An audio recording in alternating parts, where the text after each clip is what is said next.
नमस्कार, मैं हूं श्वेता। बिहारी न्यूज में आपका स्वागत है। खबरों की ओर बढ़ने से पहले एक नजर डालते हैं आज की सुर्खियों पर। 40 लाख से ज्यादा लंबित मामलों के बीच बड़ा फैसला। बिहार में 1 अप्रैल से खुलेंगे सभी अंचल कार्यालय। सरकार ने वैकल्पिक अधिकारियों को दिए पूर्ण अधिकार। महिला फुटबॉल के लिए बिहार सरकार की बड़ी पहल। राजगढ़ स्पोर्ट्स कॉम्प्लेक्स में बनेगी खास अकेडमी। खिलाड़ियों को विश्व स्तरीय ट्रेनिंग और अंतर्राष्ट्रीय मैचों का मिलेगा अनुभव। बिहार में शुरू हुआ बड़ा मुफ्त नेत्र जांच अभियान। 101 केंद्रों पर 1 महीने तक चलेगा कार्यक्रम। 1 लाख लोगों को मिलेगा चश्मा। दरभंगा एम्स प्रोजेक्ट को मिली नई रफ्तार। केंद्र सरकार ने 2006 करोड़ रुपए की लागत को दी मंजूरी। स्वास्थ्य सेवाओं और रोजगार में होगा बड़ा बदलाव। आईपीएल 2026 की शुरुआत से पहले बड़ा झटका। चोट के कारण शुरुआती 2 हफ्ते नहीं खेलेंगे MS Dhoni. Chennai super Kings ने की पुष्टि। चलिए एक नजर डालते शाम तक की बड़ी खबरों की ओर विस्तार से। 1 अप्रैल से फिर खुलेंगे बिहार के 537 अंचल कार्यालय। बिहार में 9 मार्च से जारी राजस्व अधिकारियों की हड़ताल के कारण बंद पड़े 537 अंचल कार्यालय 1 अप्रैल से फिर खुलेंगे। सरकार ने फैसला किया कि हड़ताल पर गए अधिकारियों की जगह कार्यरत अधिकारियों, कानूनगो और सहायक बंदोबस्त पदाधिकारियों को अतिरिक्त प्रभार और पूर्ण वित्तीय अधिकार दिए जाएंगे। इससे दाखिल खारिज, परिमार्जन, मापी और प्रमाण पत्र जैसे काम फिर से शुरू होंगे। हड़ताल से 40 लाख से अधिक मामले लंबित हो चुके हैं, जिससे आम जनता परेशान है। सरकार ने सख्त रुख अपनाते हुए साफ किया है कि किसी भी हालात में जन सेवाएं बाधित नहीं होने दी जाएगी और वैकल्पिक व्यवस्था से काम जारी रहेगा। बिहार के दूसरे एम्स निर्माण में अब आएगी तेजी। स्वास्थ्य मंत्री मंगल पांडे ने दरभंगा सोभन बाईपास के पास बन रहे बिहार के दूसरे एम्स के निर्माण के लिए केंद्र सरकार द्वारा संशोधित अनुमानित लागत राशि 2006.07 करोड़ रुपए मंजूर किए जाने पर खुशी जताई। उन्होंने प्रधानमंत्री नरेंद्र मोदी और केंद्रीय स्वास्थ्य मंत्री जेपी नड्डा का आभार व्यक्त किया। मंत्री ने कहा कि इससे एम्स निर्माण में तेजी आएगी, आसपास के क्षेत्र में रोजगार बढ़ेगा और राज्य की आर्थिक समृद्धि और स्वास्थ्य सेवाओं में क्रांतिकारी बदलाव आएगा, जिससे बिहार का समग्र विकास संभव होगा। बिहार में महिलाओं के लिए खुलेगी नई फुटबॉल एकेडमी।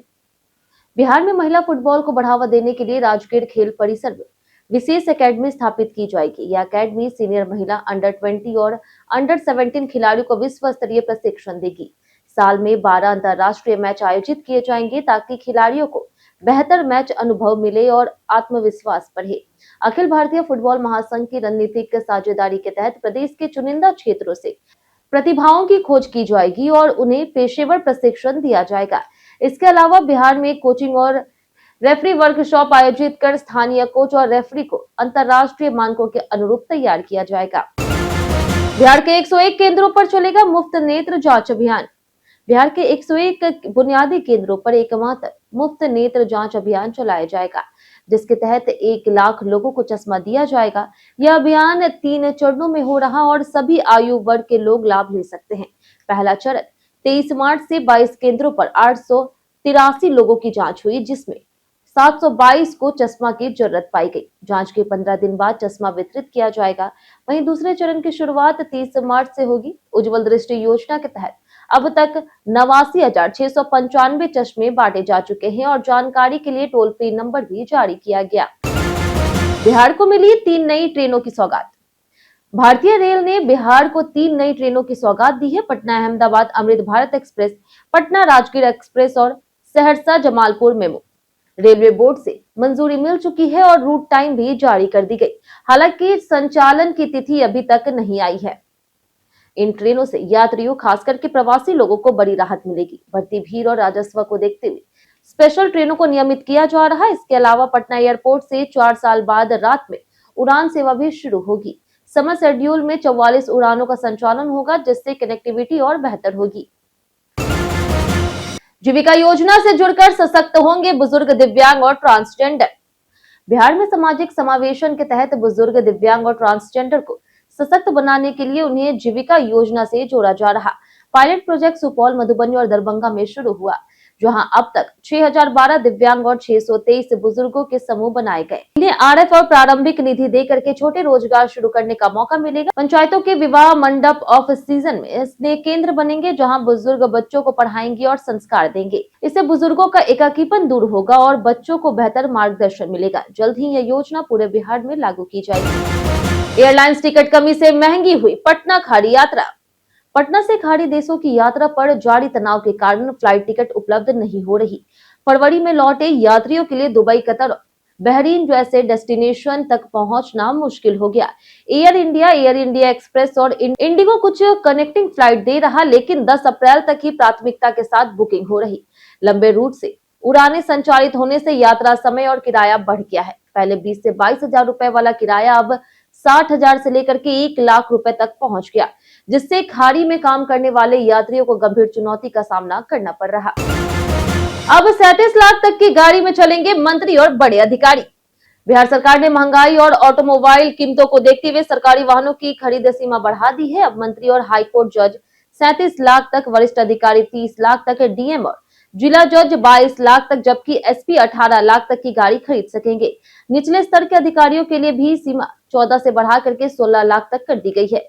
इस फैसले से सभी स्तर के अधिकारियों को आधुनिक और प्रीमियम वाहन मिलेंगे। पहले जहां इनोवा या फिर फॉर्च्यूनर तक सीमित विकल्प थे, अब हाई क्रॉस, एक्सयूवी 700 और सफारी जैसी गाड़ियां भी शामिल होगी। पटना और आसपास के जिलों में रेलवे सबवे निर्माण योजना होगी लागू।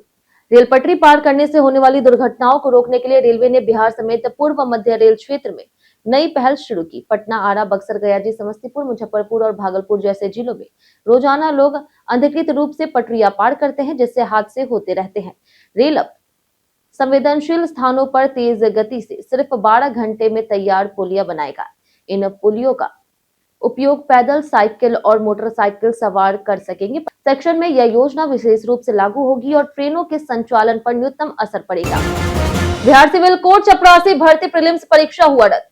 बिहार सिविल कोर्ट में चपरासी भर्ती की 15 मार्च 2026 को ही प्रारंभिक परीक्षा रद्द कर दी गई है, जिससे हजारों अभ्यर्थी असमंजस में हैं। यह भर्ती 2022 की अधिसूचना पर आधारित थी और करीब 4 साल बाद परीक्षा हुई थी। 1673 पदों के लिए 10वीं पास उम्मीदवारों ने भाग लिया था। परीक्षा रद्द करने का कारण स्पष्ट नहीं किया गया, जिससे पूरी प्रक्रिया अनिश्चित हो गई है। अब उम्मीदवार नई तिथि का इंतजार कर रहे हैं। इस बीच युवाओं की नजर बीएसएससी की 26,000 पदों वाली इंटरस्तरीय भर्ती परीक्षा पर है, जो जून-जुलाई 2026 से संभावित है। बिहार में 26,000 एनएच परियोजनाएं वन मंजूरी विवाद में फंसी। बिहार में राष्ट्रीय राजमार्ग की 26 अहम परियोजनाएं वन भूमि मंजूरी विवाद के कारण अटकी है।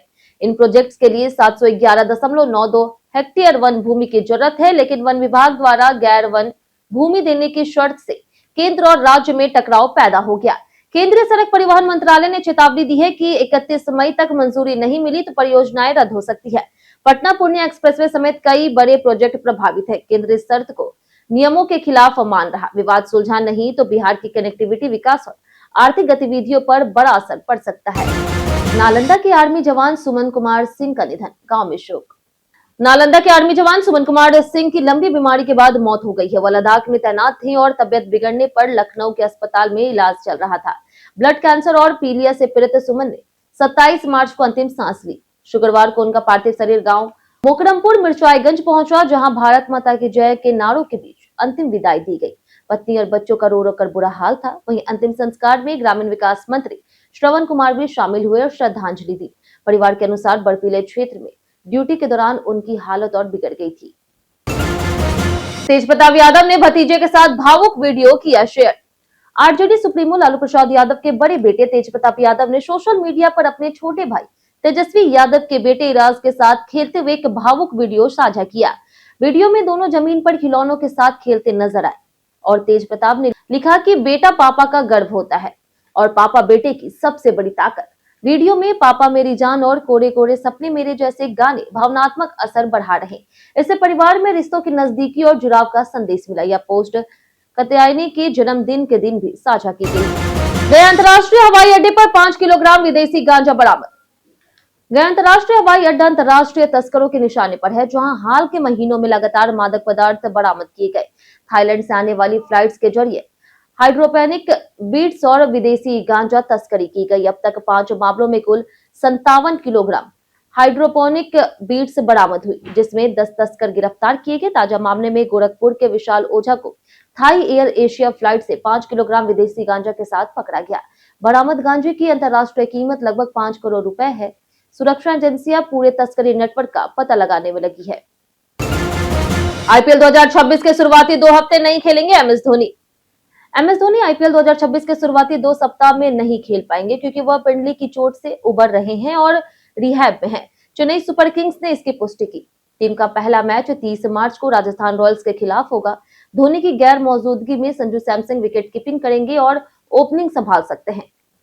धोनी पिछले कुछ सीजन में चोटों खास करके घुटनों की समस्या से जूझ रहे हैं और 2023 में सर्जरी भी करवा चुके हैं, जिसके कारण उनकी बल्लेबाजी क्रम भी प्रभावित हुई। बीते दिन हमारे द्वारा पूछे गए सवाल का जवाब आप लोगों में से बहुत लोगों ने हमारे कमेंट बॉक्स सेक्शन में लिख कर दिया है। जिन्होंने हमारे द्वारा पूछे गए सवाल का जवाब दिया उनके नाम है राम बाबू दास, राकेश मिश्रा, लक्ष्मी मेहता, संजीव कुमार, ललन यादव, जितेंद्र यादव, रिपु कुमार, रंजीत मिश्रा, अशोक कुमार, श्रवण कुमार, राजकिशोर महतो, सुकांत कुमार, विवेकानंद यादव, रामशंकर सिंह, रमेश कुमार, मिंटू कुमार, मनोज दास, अमित कुमार, रामायण सिंह, हरेंद्र सिंह, पूजा कुमारी, राजेश सहनी, अमरनाथ शाह, रवि मोहन वर्मा, बारूद पटेल, दीपक कुमार, रवि मोहन वर्मा, बाबूलाल मरांडी, पवन कुमार और नौशाद रजा। इसी के साथ बढ़ते आज के सवाल की। आज का सवाल है, सरकार की कौन सी योजना आपको सच में फायदा पहुंचा रही? आप अपना जवाब हमें हमारे कमेंट सेक्शन में लिखकर जरूर बताएं। आज के लिए इतना ही। बिहार की तमाम खबरों के साथ बने रहने के लिए देखते रहे बिहारी न्यूज और साथ ही अगर आप यूट्यूब चैनल पर देख रहे हैं तो चैनल को सब्सक्राइब कर दें और अगर आप फेसबुक पेज पर देख रहे हैं तो लाइक और फॉलो जरूर करें।